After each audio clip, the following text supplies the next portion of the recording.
Hey everybody, my name is Jason and this is Crime on the Record. Now this channel covers current investigations, trials, cold cases, and everything true crime related.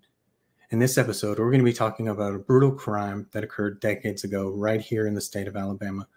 Now this case was destined to remain cold, but a recent announcement could change all that. Could this case be on the verge of being solved? Only time will tell. Now let's get started. 23-year-old Monica Rollins was a single mom raising two boys, 6-year-old Dalton and a 2-year-old named Aaron.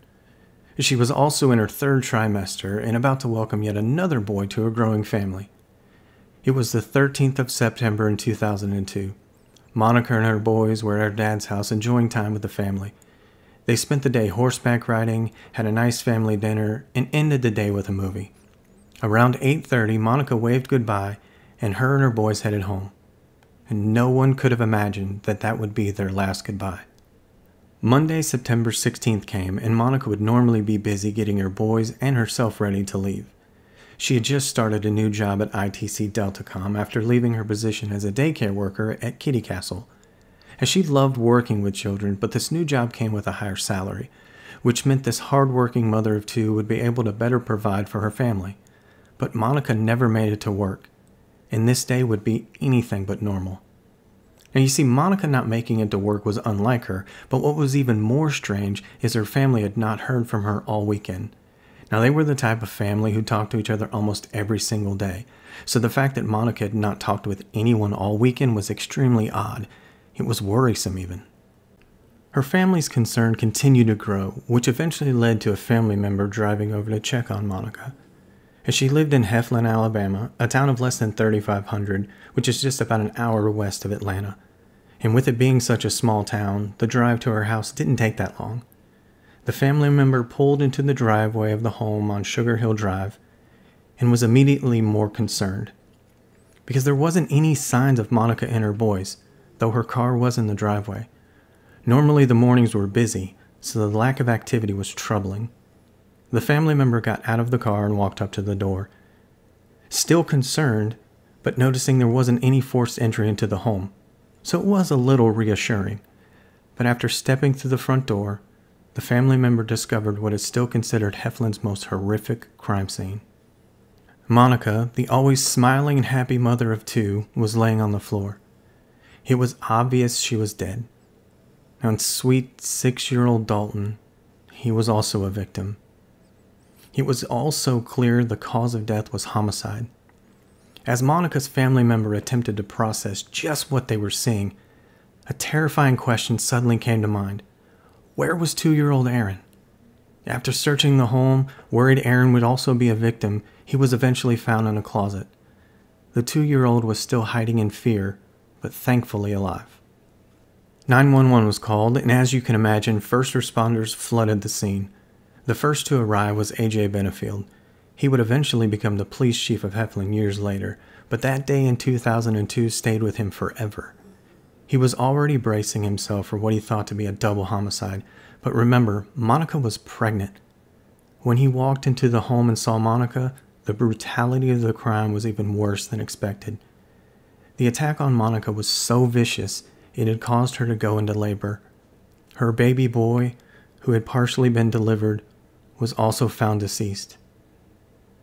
So this double homicide became a triple homicide. In 2014, when asked about the murders, Benefield said, "It was the worst crime scene I've ever seen. Not a day goes by that we aren't talking about this or working on it in some way. It's very near to our hearts."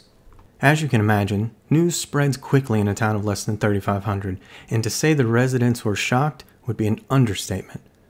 More precautions were taken, doors were kept locked, children were kept inside. There was a killer in their town and no one knew who it was, not even law enforcement. Monica's family was notified and were obviously devastated by the news, realizing they had just spent their last weekend with Monica and Dalton. People around the town reflected on Monica and Dalton, and Debbie Clark, who owned the daycare Monica once worked at, said she was just always smiling.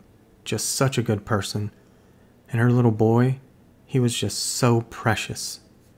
As police started their investigation, they immediately wanted to speak with Monica's ex-husband, Jeremy. After a 12-hour shift, he arrived home just after 6 p.m., and law enforcement was waiting on him. And soon he found himself sitting inside the Heflin Police Department.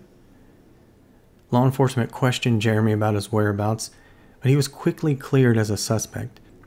That's when they notified him of the tragic death of Monica and his 6-year-old son Dalton. In an instant, Jeremy became a single father of one boy, but planning a funeral for another. Over a decade later, when asked about what it was like sitting inside the police department and hearing the news, Jeremy said, "It was unbelievable. That's where I was at. Somebody telling you something that you just can't believe."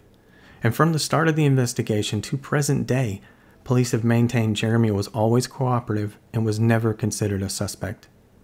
From the moment police started their investigation, they kept the details of the homicides extremely limited. Some reported that there was no forced entry to the home, making people wonder if Monica knew the killer. There were also reports the cause of death was due to multiple stab wounds, which made people speculate that the murders were personal. And police did not confirm these details, and to this day have kept those details hidden. It was then, and remains the position of Heflin PD, that the details were kept confidential as an investigative technique. They believed one day the killer would mention something about the murders that was never made public, leading to an arrest. Unfortunately, that never happened. And law enforcement did release a detail about the crime scene that makes this brutal crime even more horrific. They believed Monica and Dalton had been dead for a couple of days. This means 2-year-old Aaron, who was found hiding in the closet, had been there all weekend until a relative discovered him on Monday. The case quickly went cold. Though forensic evidence was collected from the scene, it did not provide any leads. And with everyone ruled out as a suspect, including Jeremy Rollins, law enforcement didn't have anyone else to question. And it stayed that way until March of 2015.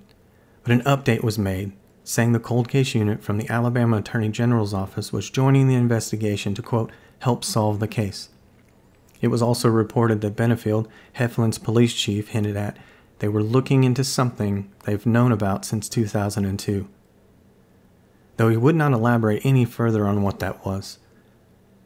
But this did provide the town with hope that there was finally some movement on the investigation, maybe even an arrest was coming. And although law enforcement was dedicated to solving the case, hopes quickly faded when their efforts did not result in any leads, and once again, this case went cold. Life continued on in the small town. Jeremy, who had remarried in 2011, was raising his twin girls along with his son Aaron. Aaron graduated high school in 2018. Now they all are still living in Heflin, a place that took so much away from them. And this case seemed destined to remain unsolved.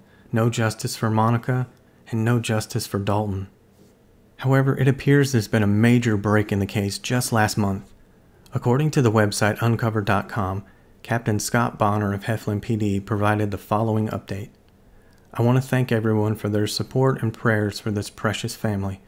This case is near and dear to our community and police department. The case was reopened almost 2 years ago, and we have resent multiple items to forensic labs, both private and state. We continue to keep close contact with some of the family members and try our best to provide support as much as we can. Although I can't go into specific details due to the ongoing investigation, I will say there is a suspect and evidence. There is no threat to anyone from the suspect in this case at this time. The suspect, who I cannot name yet, is in jail in another state for unrelated crimes. We, along with the District Attorney's Office, Center for Applied Forensics, and other agencies, have put in hundreds of hours developing evidence, suspects, and witnesses. I ask everyone to continue to pray for the family and law enforcement. I also ask everyone to please allow the family to have some privacy while we continue to work on this case. We apologize for it taking so long for details to come available, but as anyone knows, evidence resubmission takes longer than expected. Again, thank you all for your support, and especially your prayers. And as soon as the development comes available, we will share it. God bless everyone, and be safe. Now, of course, we'll continue to keep an eye on this case, and if there's any developments, we'll be sure to let you guys know. But that's everything we have for the case on Monica Rollins and her son Dalton. We, along with Heflin, sincerely hope that there is an arrest made soon, and justice can be served for Monica and that sweet 6-year-old boy. And that's everything we have for this week. Thank you guys for joining. Please make sure you subscribe and hit the like button, and we'll talk with you guys next week.